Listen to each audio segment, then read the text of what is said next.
যে বাজার ঊর্ধ্বগতি হয়েছে, সেই দ্রব্যমূল্যের দাম আমরা চাইব, গ্যাসের দাম, বিদ্যুতের দাম, এরপরে হচ্ছে যে জিনিসগুলো মানুষের মৌলিক প্রতিদিন নিত্য প্রয়োজনীয় জিনিস, এই জিনিসগুলোর দাম আমাদের দেশের রাষ্ট্রপ্রধানরা কমায় দেয়, কথা বলেন ঠিক কিনা? কিন্তু এই আমূল পরিবর্তন করতে কিন্তু সময় লাগবে, একদিনে সেই সমস্যার সমাধান হবে না। তার কারণ নিজের দলের এবং নিজের পিতার আমরা যত ছবি আমরা করেছি, সেই ছবিগুলো আজকে জনগণ এরা হাতুর দিয়ে ভেঙে চুরে চুরমার করে দিয়েছে। এই মূর্তি যদি আমার বাবারও হয়, আমি সর্বপ্রথম সেই মূর্তির মধ্যে লাথি মেরে মূর্তি ভেঙে চুরে চুরমার করে দেবো, কথা বলেন ঠিক কিনা? এটা হলো প্রকৃত মুসলমানদের কথা। এটা কাদের কথা? প্রকৃত মুসলমানদের কথা। হক কথা বলতে হয়। সে হক কথা হলো, আমার দেশে নাকি একজন বিদেশি নাগরিক এসেছিল, পদ্মা আপনার হচ্ছে যমুনা সেতু যখন পার হতে ধরেছেন, এই বেচারা বলেন যে বাবা তোমার দেশে এত বড় ব্রিজ, এই ব্রিজের নাম কি? বলে যে বঙ্গবন্ধু ব্রিজ। বাহ, মাশাআল্লাহ, অনেক সুন্দর ব্রিজ। এরপরে যাচ্ছেন, এক পর্যায়ে ঢাকার অভিজাত এলাকা গুলশানে ঢুকলেন, ঢুকে বলে সেই বিদেশি, এই জায়গাটার নাম কি? বলে যে বঙ্গবন্ধু এভিনিউ। বাহ, অনেক চমৎকার।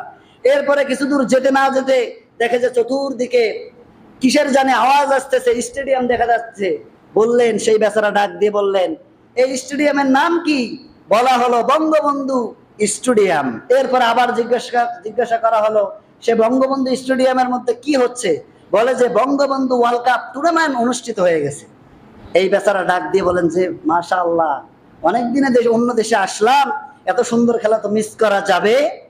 মিস করা যাবে না, চলেন যাই খেলা দেখতে। খেলা দেখতে গেছে এই বিদেশি বেচারা। খেলা দেখতে গিয়ে খেলার হার এবং জিত আছে। এক পর্যায়ে যারা হেরেছে তারা ইট পাটকেল মারা শুরু করে দিয়েছেন। বেচারার কপাল খারাপ, মাথায় এসে ইট লেগে মাথা ফেটে গেছে। বেচারা জাগায় বেহুশ। 3 ঘন্টা পরে হুশ এসে ডাক দিয়ে বলে, ভাই আমি কোথায়? কয় বঙ্গবন্ধু হাসপাতালে। যখন এই কথা বলছে, বলে যে ভাই আল্লাহ রাস্তায় বঙ্গবন্ধু কবরস্থানে আমাকে নিয়ে যাইও না। বঙ্গবন্ধুর জন্য আপনি মূর্তি তৈরি করে তাকে জান্নাতবাসী করতে পারবেন না। শহীদদের মূর্তি তৈরি করে আপনি নাজাতের ব্যবস্থা করতে পারবেন না। তাদের জন্য দোয়া করেন, খতমে কোরআন করেন, দুহাত তুলে আল্লাহর কাছে কাঁদেন, তাহলে আল্লাহ তাআলা তাদেরকে মাফ করে দিবেন, কথা বলেন ঠিক কিনা? আপনি যে অবৈধ কাজ করে মূর্তি তৈরি করেছেন, এই দেশের লক্ষ কোটি মানুষের ঘামের টাকা দিয়ে, ট্যাক্সের টাকায় তৈরি মূর্তি তৈরি করেছেন, বাংলাদেশের মানুষ আজকে একটি মূর্তিও রাখে নাই, কথা বলেন ঠিক কিনা? এটি দেশ ধ্বংসের পায়তারা ছাড়া আর কোনো কিছুই হতে পারে না, কথা বলেন ঠিক কিনা? সুতরাং আবেগের বশবর্তী হয়ে কোনো কাজ করা যাবে? রাষ্ট্রীয় সম্পদ আমার সম্পদ, রাষ্ট্রের কোন সম্পদকে নষ্ট করতে আমরা দেব না, কথা বলেন ঠিক কিনা? আমরা ঘোষণা দিচ্ছি, যারা রাষ্ট্রীয় সম্পদে এখন হাত দিবে, তারা যে দলের হোক না কেন, তাদেরকে ধরে সেনাবাহিনীর হাতে আপনারা সোপর্দ করবেন। রাজি আছেন তো? তার কারণ রাষ্ট্রীয় সম্পদকে আমরা ধ্বংস করতে দেব? এটি কারো বাবার দোষ নয়, কারো স্বামীর দোষ নয়। এই দেশটা হলো আপামর জনতার, আমার আপনার সকলের, কথা বলেন ঠিক কিনা? এই জন্য রাষ্ট্রীয় সম্পদকে আমরা আর নষ্ট করতে দিতে পারি। এখন যারা অগ্নিসংযোগ করবে, এখন যারা মানুষকে জুলুম করবে, তাদেরকে, সেটা যেই দলের হোক না কেন, তাদেরকে ধরে সেনাবাহিনীর হাতে সোপর্দ করবেন। আমি দেখলাম সেনাবাহিনী সিলমারিতেও নেমেছে। আপনারা তাদেরকে সেনাবাহিনীর হাতে সোপর্দ করবেন।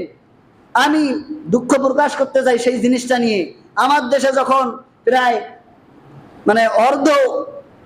অর্ধশত না শত শত মানুষ যখন ছাত্র জনতা জীবন দিল, তাদের জন্য 1 মিনিট নীরবতা পালন করলো। ভাই আপনার কি বিবেক আছে? আমি কেমনে আপনাকে বোঝাই? 1 মিনিট কেন, 100 ঘন্টা যদি আপনি দাঁড়িয়ে নীরবতা পালন করেন, তাদের কি কোনো নাজাতের বন্দোবস্ত করা হবে? কেন আপনি নীরবতা পালন করেন? আমাকে বুঝান তো, কোন থিওরি বাস্তবায়ন করেন আপনি? এই চিন্তা চেতনা কে দিল আপনাকে? গণভবনে, বঙ্গভবনে 1 মিনিট নীরবতা পালন করা হলো। ওটা না করে যদি তাদের জন্য তাওবা ইস্তেগফার করা হতো, তাদের জন্য দরুদ এবং সালাম যদি পেশ করা হতো, আল্লাহ তাআলা তাদের কবরে শান্তি দিতেন, কথা বলেন ঠিক কিনা?